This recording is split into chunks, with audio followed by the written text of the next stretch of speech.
বলেছেন আল্লাহ সুবহানাহু ওয়া তাআলা দুই ব্যক্তিকে দেখে হাসেন। তাদের ভিতরে এক ব্যক্তি হলেন তিনি যিনি প্রচণ্ড শীতের রাতে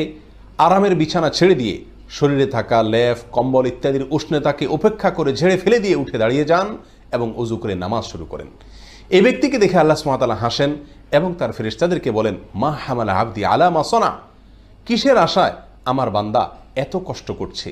ফেরেশতাগণ তখন জবাবে বলেন, রব্বানা রজা আমা আইন্দাক ওয়া শাফাকাতাম মিম্মা আইন্দাক, আপনার কাছে যে নেয়ামত রয়েছে, পুরস্কার রয়েছে, জান্নাত রয়েছে তার আশায়,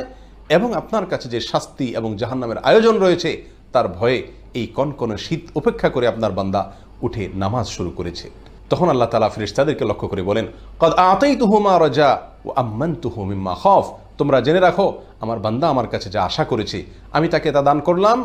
আর যে আযাব থেকে জাহান্নাম থেকে বাঁচার জন্য যার ভয়ে সে এমনটি করেছে আমি তা থেকেও তাকে নিরাপদ ঘোষণা